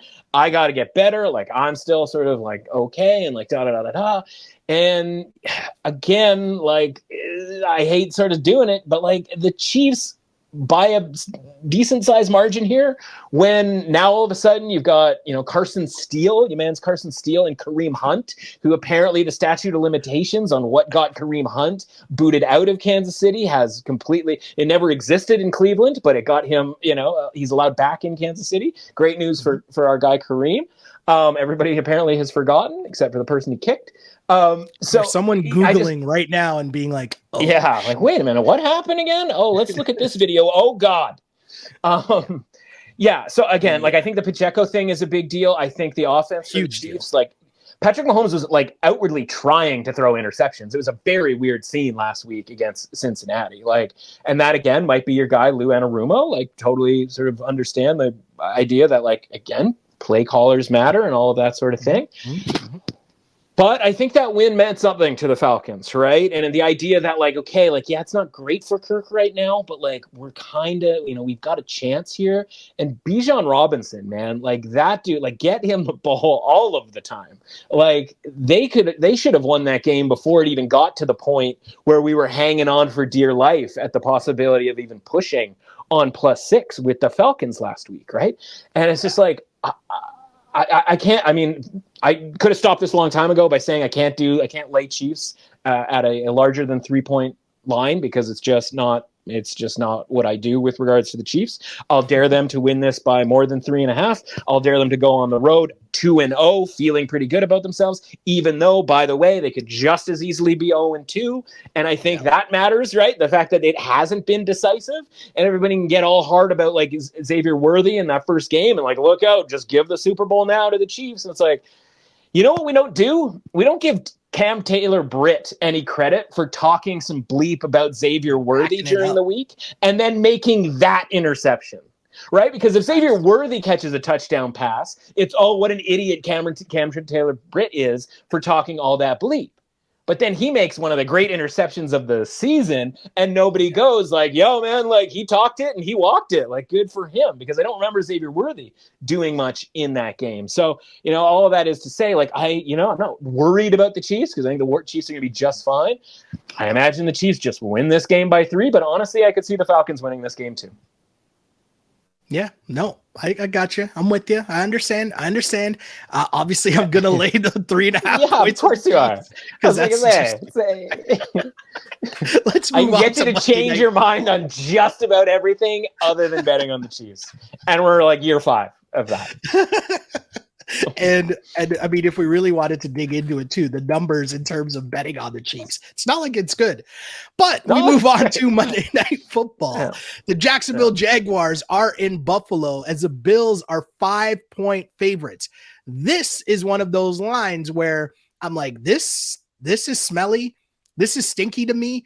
But for some reason, I like the Jags here. And it's because the Jags have a history of year in, year out looking the absolute worst. And every time I'm ready to like pile on them and dump on them and give up on them, they come up with a win that you don't expect, or a cover at least, or a near win, or just like hang around enough to be like, oh yeah, Trevor Lawrence is all right.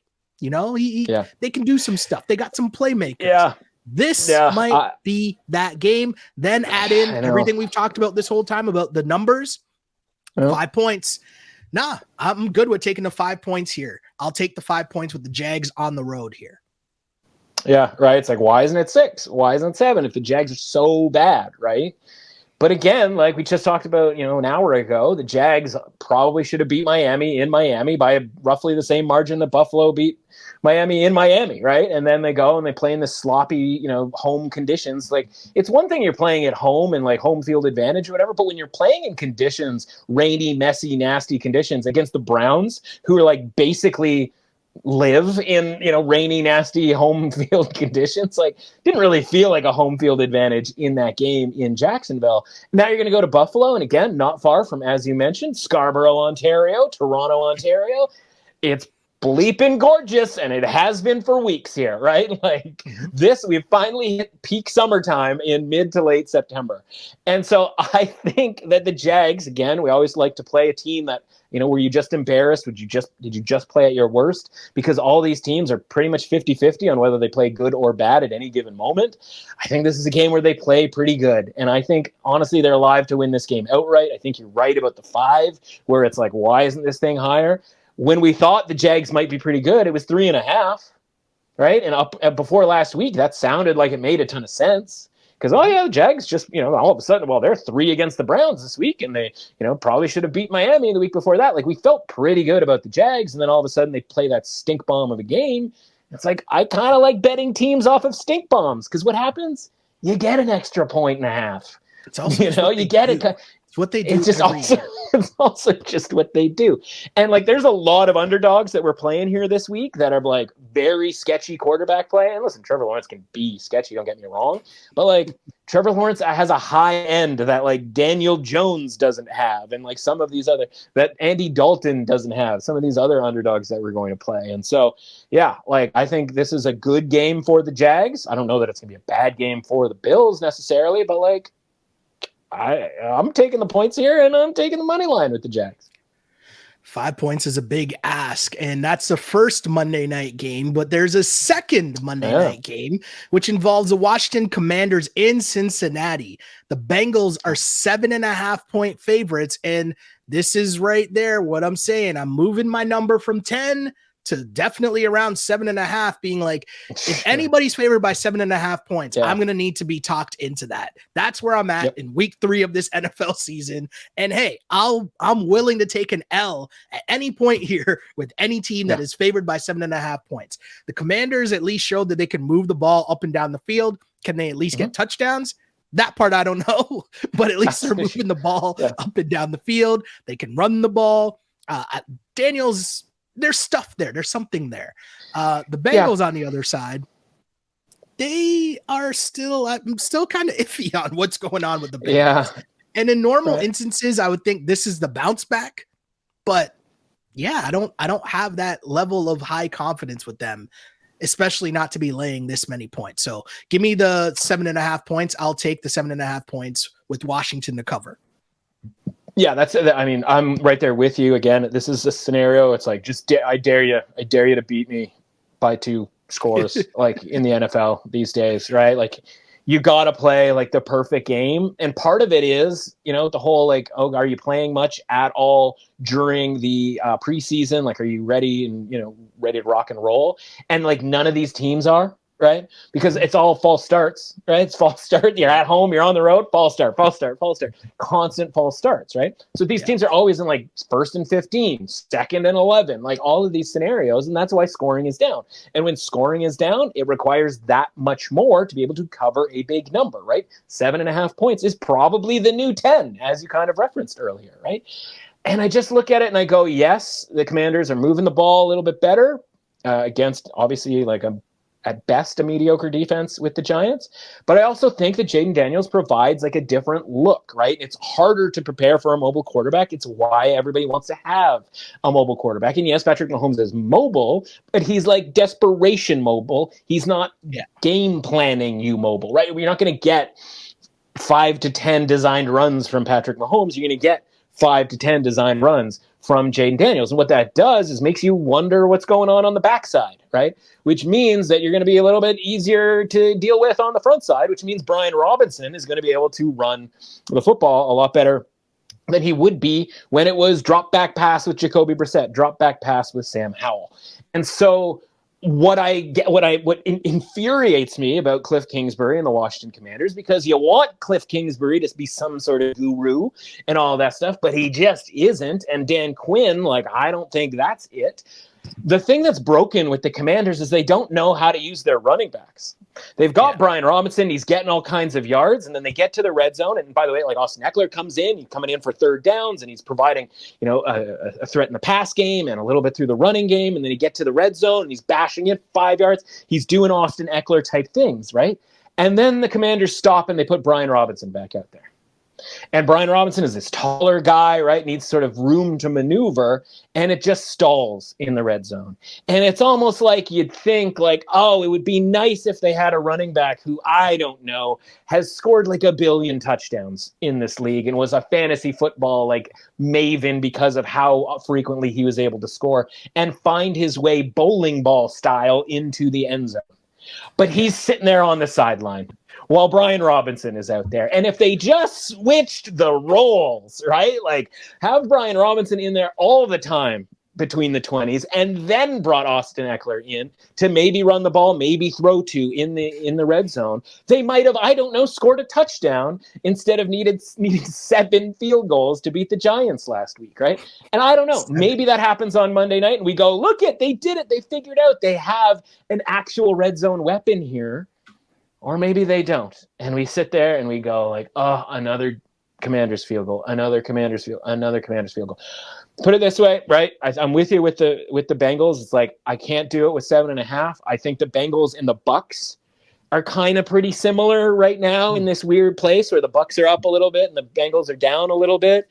And the line 2 weeks ago was 3.5 in Tampa Bay against, the Commanders. And so like at 7.5, like, nothing happened last week that would necessarily make me go off of the Commanders being sort of a better than bleepy team. So yeah, I'm going to take the points with the Commanders, and I'm hoping they figure out this red zone offense deal.